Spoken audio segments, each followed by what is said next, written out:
Okay, so today we're going to continue our three-part series on everything you need to be prepared. In part one, we talked about the basic, which was 2 or 3 weeks, which was basically some food, bottled water, generator, transfer switch, little security, a radio, and some miscellaneous, all for under $5,000. And that was going to take you through the vast majority of problems like storms and power outages, ice storms, stuff like that. Then in part two, we went over the better, which was good for a few months. So we upped to more bulk food and number 10 cans, freeze-dried. Started looking at renewable stuff like Berkeys for filtering water, homemade water heaters. And the big change is starting to switch toward renewable energy, renewable sources. You know, gas and generators will get you through, 2 or 3 weeks, but then you just can't store that much gas and you can't count on gas stations being open. So we're starting to move toward renewable energy where you're good for decades. You got some security, radios, and miscellaneous. Well, today we're going to talk about what happens if the crap hits the fan. So you got to be on your own for years. What's it going to take? Let's get started. All right, so let's start with food. Now, some of this is going to be kind of more of the same. You know, the Mountain House, so we're going to go out and do like a big bulk order this time, number 10 cans. And the idea here is this stuff lasts for 30 years. It's an insurance policy. You get as much as you need for the number of people you got. And you put it on the shelf and you check the box. And that'll hopefully get you through the rough times. To that, we're going to add some canned food, but we don't want to go crazy on this because it does have a shelf life that's somewhere in the 5-year range. You do have to rotate through it. It's a little bit more of a hassle versus the freeze-dried food. And then we're going to start increasing our rice, bean, sugar, kind of the staples, because it's a much more cost-effective way to do it in Mylar and 5-gallon buckets. So you can start adding to it that way. But the really big change here is to have your own garden, a renewable source of food. And there's several different ways to do this, like a raised bed, back to Eden, lots of different ways. The method that I prefer, I call it small tractor gardening. Okay, so you get yourself a tractor and you can run really pretty big gardens because the tractor does the majority of the work. But it does come with a big price tag. That's the downside. It's about $21,000 for a Kubota B2601 tractor with the loader. And of course you got to add all the implements.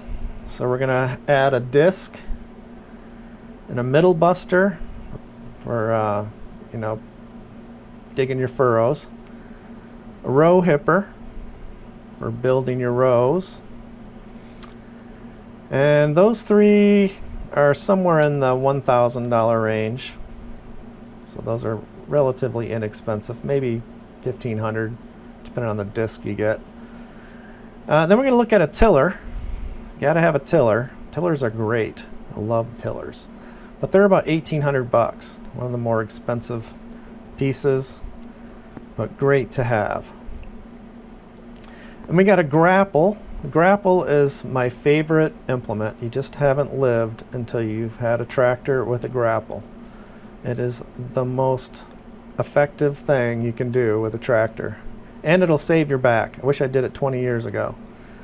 And I get a brush hog, clearing out stuff. Box blade, rake, and blade. Yeah, those are good. I looked at a backhoe, but they're really expensive, like $7,000, $8,000, and to me that just didn't make sense. Now, of course, to keep that thing going, I got a couple of 100-gallon diesel tanks, and those are about $450 a piece, so $900 for that. And of course you got to fill them, 200 gallons of diesel. I just put $3, it might be more than that now. So that's $600 worth of fuel. And there is an issue of how long that's going to last. I think it'll last somewhere in the 2 to 4 years maybe. I'm not sure about that. Miscellaneous stuff like stakes, cages, fertilizers, you got to throw that in there. A little spreader for fertilizer. Some of these things you don't have to have, but they're nice. Walk behind tiller to get into the tighter rows. It's about $600. Irrigation, drip irrigation. Oh my gosh, you got to have this. If you haven't gone to drip irrigation, you don't know what you're missing.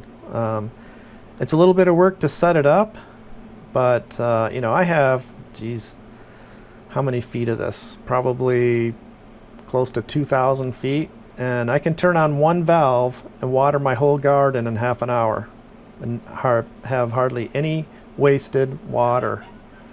So that's just a huge time saver and a water saver as well.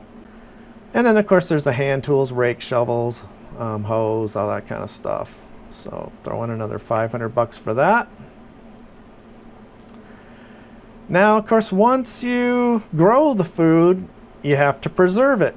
So you got to get into canning. You're going to need a pressure cooker or canner.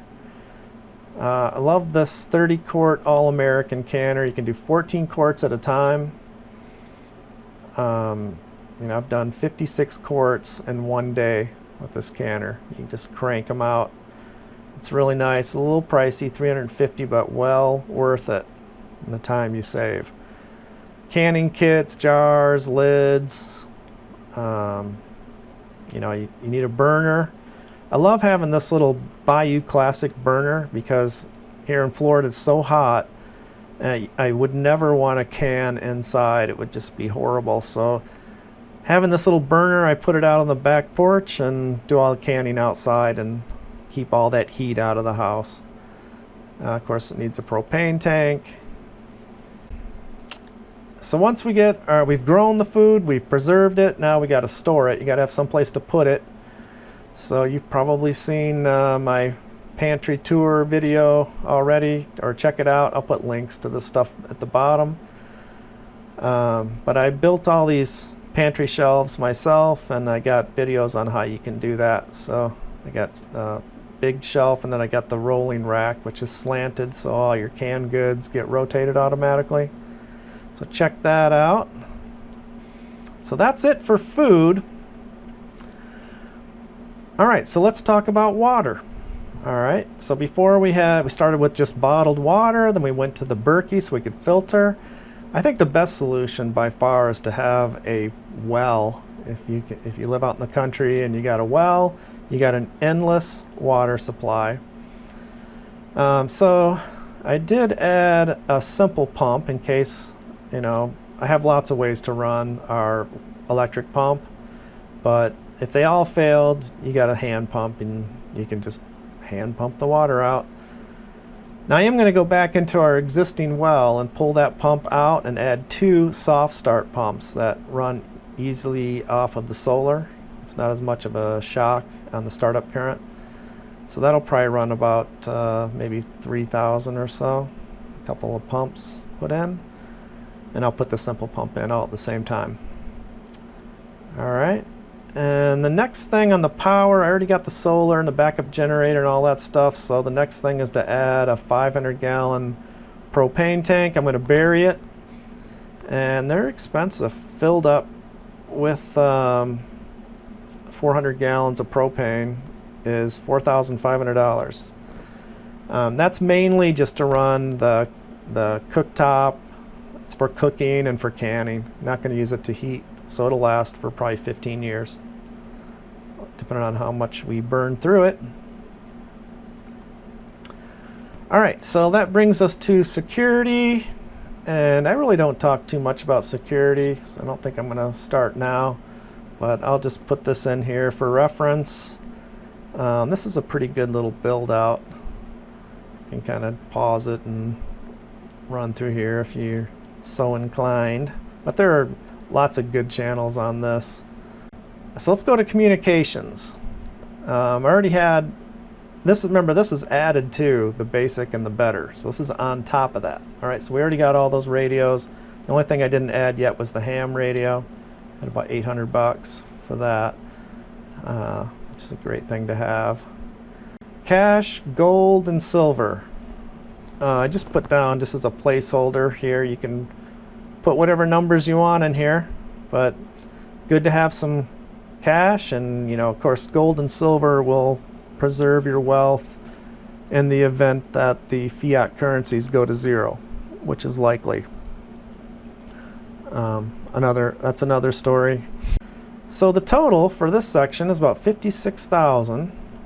And you see, the main thing we did was we went to renewables. So we added, instead of just putting cans and a mountain house on the shelf, now we've got a garden, which is an endless supply of food.